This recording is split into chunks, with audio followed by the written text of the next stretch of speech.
Hi guys, this is Zero with the first Korean lesson. A couple things before we get started off.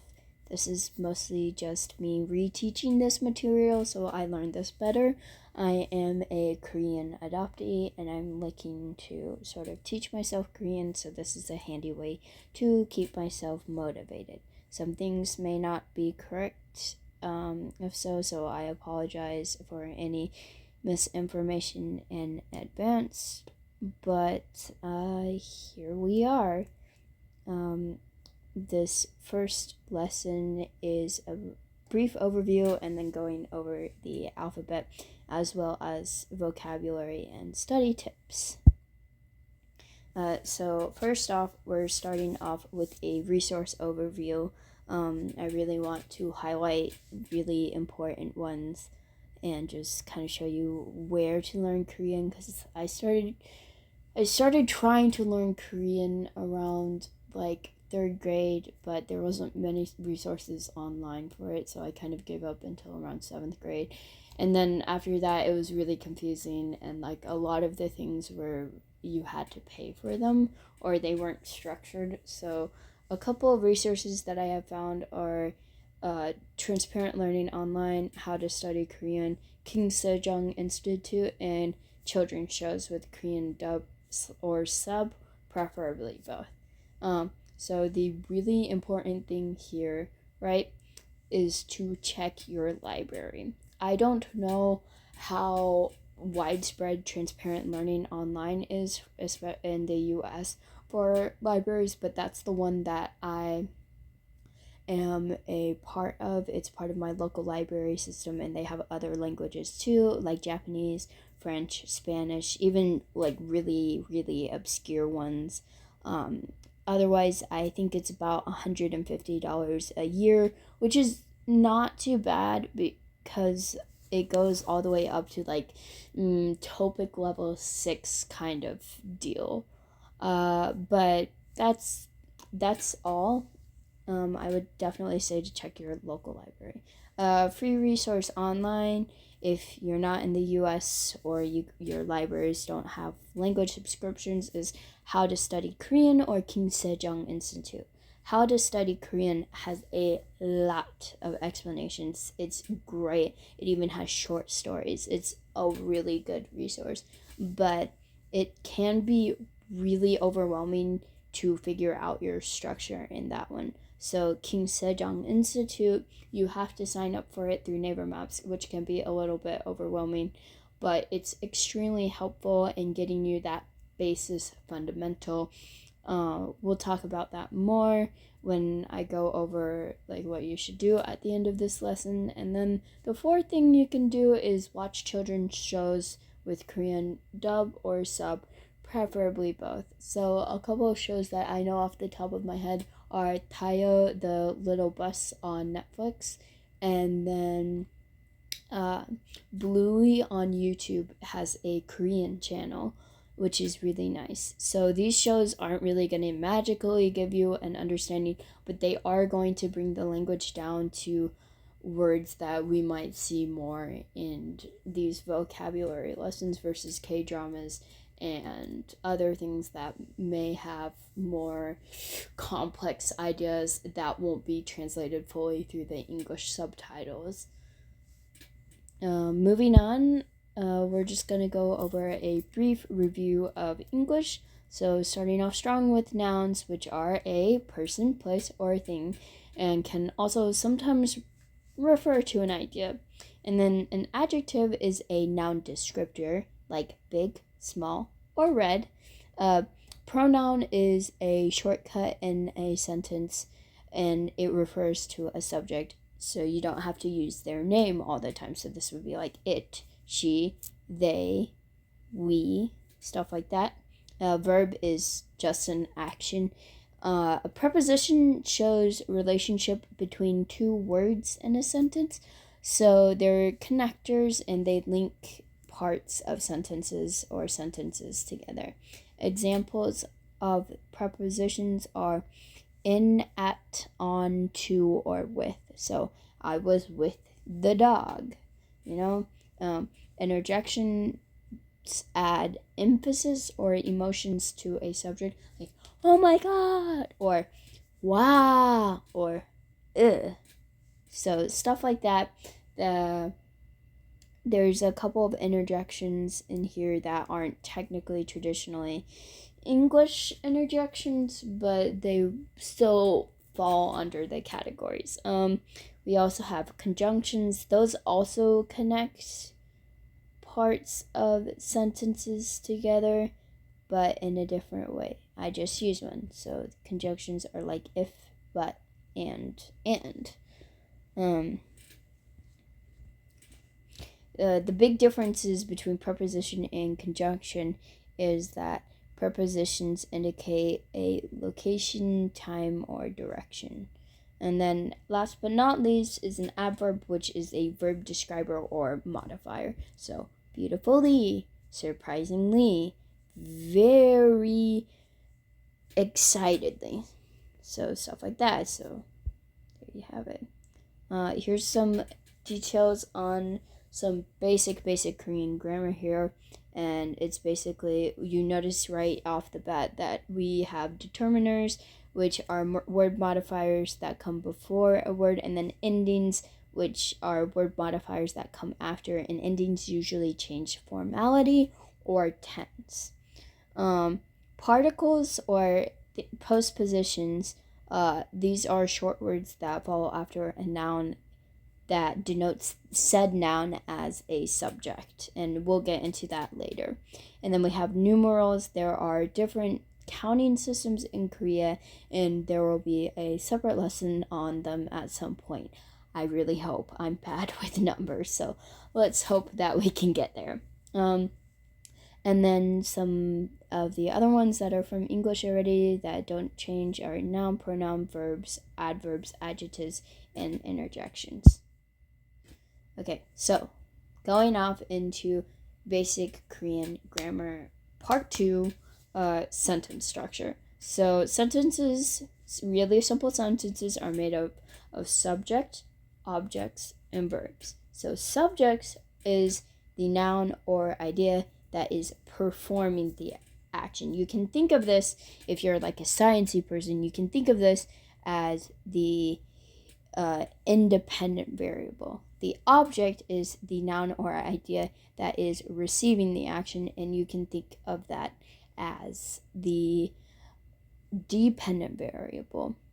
And then the verb is the action that ties the subject and the object together. If you want to think about this in a fanfiction way, you can consider subject dominant, object submissive, and verb as the trope that ties the characters together. So basically, the word order in Korean is subject, object, verb. But the word order in English is subject, verb, object. And this is part of the reason why Korean is so hard, because you have to flip those in your head in order to comprehend them. So an English sentence would go, I see the dog. But a Korean sentence would go, I, the dog, see. So that's really confusing. It's almost Yoda-like, but not quite. Let's go to the next slide. Okay, let's not start on that yet. So this is like an overview of hangul. This is a very basic lesson. I'm sure you know this already, but they've got all of these consonants, so please review them, as well as vowels. And here's an alphabet song. I will sing along with it to torture your ears, but we'll talk more about pronunciation later. But here's the alphabet song. Kanatara mabasa aja chakatapaha aya oyo oyo u u e ui. So that's just like an overview of the Korean alphabet. Let's see here. The ones with double letters like KK, U, TT, sorry, PP, SS, JJ, these are all double consonants. And then we have the vowels here that are modified with the second line that adds a Y, and then the swoopy little character that adds an O, but that sound ends up sounding like a W with the value when they're combined like that. Like OE, if you say it really fast, we, it starts sounding like the cat from TikTok. Wee. I can't remember it now. Anyway, that's embarrassing, but let's continue. Let's see. Ooh. Here's a quick oh, can we okay, there we go. Oh, sorry guys. It's not loading. Okay. Well, I'll be quiet now. All new flashcards start in section 1 and I review them every day. If I get a card right, it moves to section 2.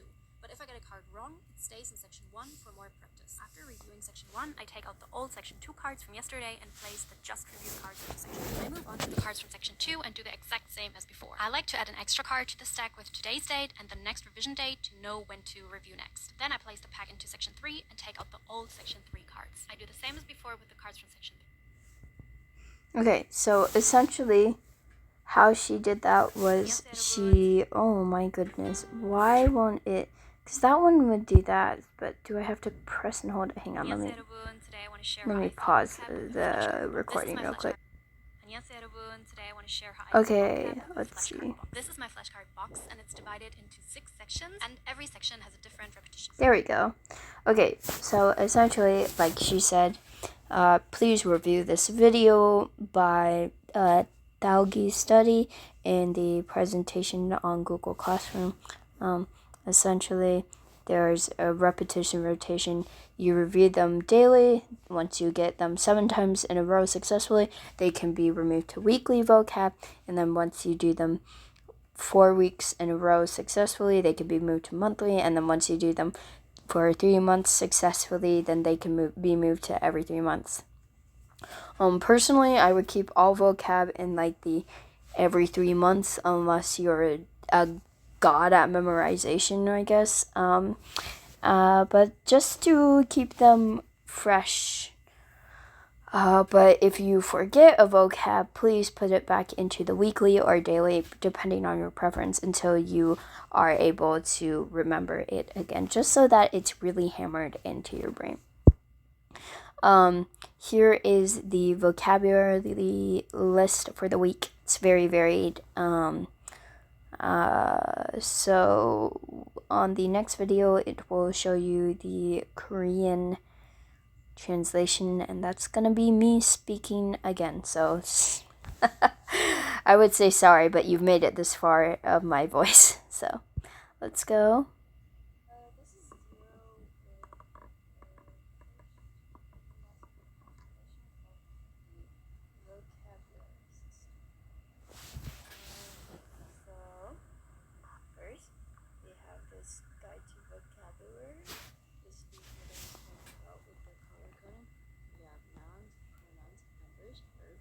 Adverbs, adjectives, determiners, interjections, and particles, which all have a different color, so that when you get different vocab, you can color code them so you know where to place them.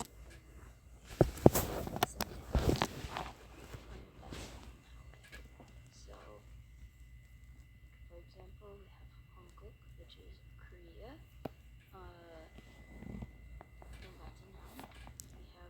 Russia.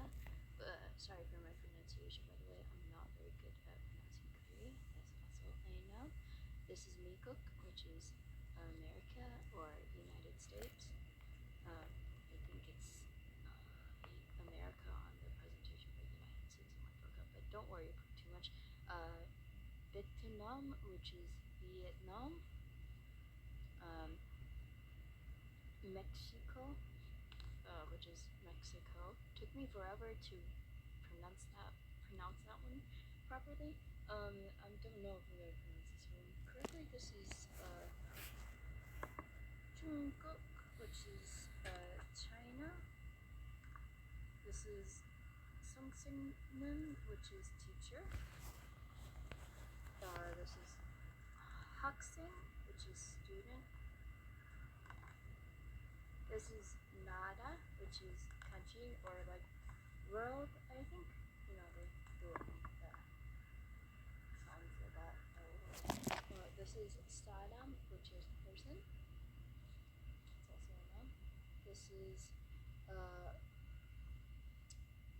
Goguma, which is sweet potato. So you want to make sure that you put the sweet in because it's not just potato, it's specifically sweet potato. This is Pega, not Pege, which is hello. Really? Yep. This is Oi, which is cucumber. I love a good cucumber. This is Ai, which is child, not to be confused with Eiki, which is baby. But this is child. This is E, which refers to like the mouth or like the area around the mouth, I think. I'm not sure. It can also mean tea, refer to tea. Seu is shrimp, I believe. Yep. Dari, which is leg. Gudu, shoes. No. Nabi, which is butterfly.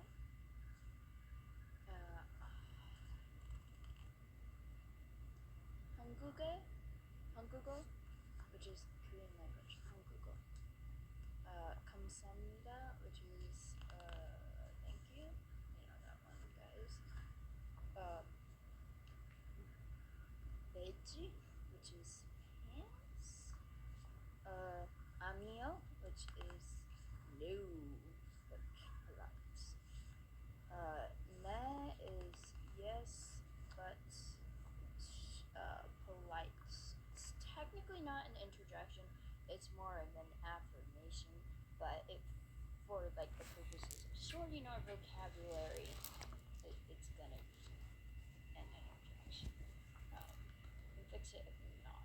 This is yeah, which is yes, but really formal.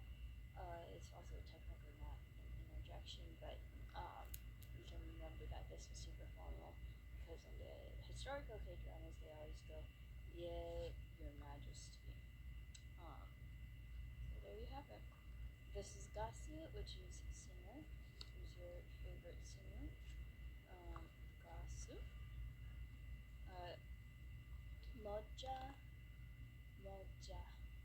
Oh, I don't remember what this one means. Hat? Yes, it means hat. Okay, great. Saja, which means lion.